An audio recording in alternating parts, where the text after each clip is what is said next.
क्लेशनाशाय श्रीगोविन्दाय नमोऽस्तुते। तप्तकाञ्चन गौराङ्गी श्रीराधावृन्दावनेश्वरी वृषभानुसुते हरिप्रिये। बोलिए श्याम रामचंद्र महाराज की जय। श्री हनुमान जी महाराज की जय। श्री उमापति महादेव की जय। गौ माता की जय। सनातन धर्म की जय। आज प्रभु की कृपा से हम सब गौ माता से प्रेम करने वाले कलन और सरकारी गौशाला में एकत्रित हुए हैं। आज के शुभ अवसर पर हमारी ओर से आई सारी संगत को बहुत बहुत शुभकामनाएं। गौ माता की कृपा आप सभी गौ भक्तों में बनी रहे, ऐसी हमारी प्रभु श्री सीताराम और गौ माता के चरणों में प्रार्थना है। कहते हैं कि जो गौ माता है वो मानव समाज की जननी है। बिना गौ के मनुष्य जन्म से लेकर के अंत तक जितने भी संस्कार हैं हमारे सनातन में, वो गौ माता से ही शुरू होते हैं और गौ माता से ही खत्म होते हैं। और मानव समाज की जननी भी इस प्रकार से कहा गया है कि जिस समय जीवात्मा अपने संचित कर्मों के कारण 84 लाख योनि में भटकती है और भटकने के पश्चात जब उसकी सब योनियां पूर्ण हो जाती हैं तो लास्ट में भगवान उसको गौ की योनि में भेजते हैं। और गौ की योनि मिलने के बाद उसको मनुष्य का शरीर दोबारा से प्राप्त होता है। तो इसलिए गौ माता का हमारे जीवन में, हमारे धर्म में एक बहुत ही विशेष उच्च स्थान है। शास्त्र कहते हैं कि मृत्यु लोके किम अमृतम, कि मृत्यु लोक में अमृत क्या है, तो कहते गवा अमृतम, कि गौ माता का जो दूध है वो अमृत है। लेकिन इस समय घोर कलयुग चल रहा है। ये बहुत बड़ी विडंबना है कि हमारे समाज के लोग गौ माता की सेवा के प्रति जागरूक नहीं है। जब तक गौ माता दूध देती है तब तक उसकी सेवा करते हैं, और जब दूध देना गौ बंद कर देती है तो बेचारी को खुले में छोड़ देते हैं।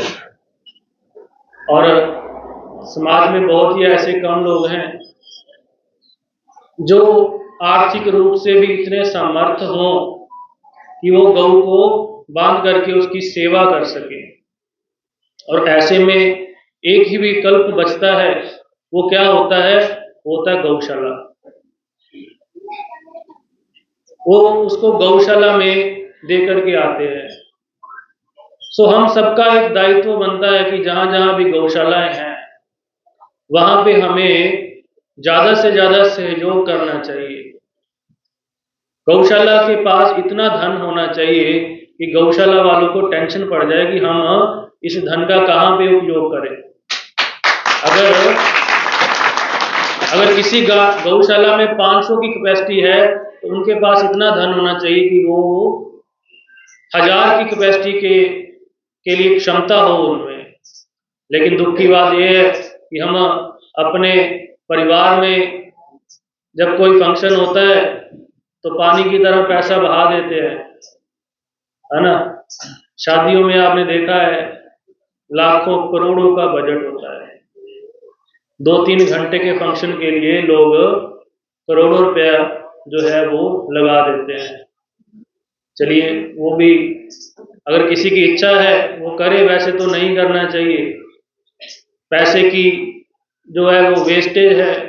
और जब कोई बहुत बड़ा करता है तो जो बेचारा गरीब है उसके मन में आता है काश मैं भी ऐसा कर पाता।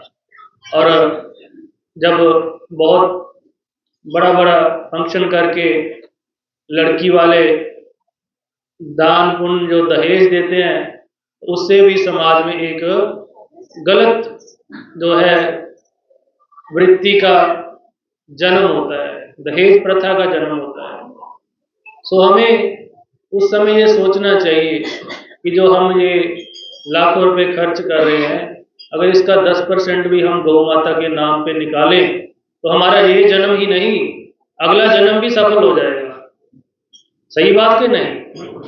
ये जन्म तो सफल होगा ही, मन को शांति मिलेगी कि हमने गौ के लिए कुछ किया है, और भगवान अगला जन्म भी आपका सवार देंगे। तो यहाँ पर भी गौशाला बहुत बड़ी है, सरकारी है। अब सरकार से भी यही अपेक्षा रख सकते हैं कि गौ के नाम पे करोड़ों रुपए का जो टैक्स इकट्ठा होता है वो गौ के ऊपर लगना चाहिए। लेकिन यहाँ मेरे पास आते हैं बच्चे, समय समय पर बताते हैं कि गुरुजी 12 लाख रुपया महीने का गौशाला को आता है, लेकिन वो समय पर पहुंचता नहीं है। साल साल गौशाला में आता नहीं है धन, और गौ बेचारी की हालत बहुत ही दया योग है, तरस योग है। तो ये संस्था जो हमारी बेजुबान बेसहारा, ये गुरदासपुर के यहाँ के बच्चे जिनको वाकई में ही दर्द है गौ माता के लिए, उन्होंने एक बहुत ही अच्छा कार्य शुरू किया है कि गौ माता के लिए तन मन धन से जुड़े हुए हैं। देखिए, तन मन धन तीनों चीजों से सेवा हो सकती है। अब किसी के पास तन है तो वो यहाँ आकर के गौ माता को चारा डाल जाए, उसकी सेवा कर जाए, वो तन से सेवा हो गई, है ना। मन से सेवा, लोगों को मोटिवेट करो, है ना। मोटिवेशन दो अपने बच्चों को कि भाई आप बड़े होकर के गौ माता की सेवा करो, वो मन की सेवा हो गई। और जिसके पास धन है वो धन से सेवा करे।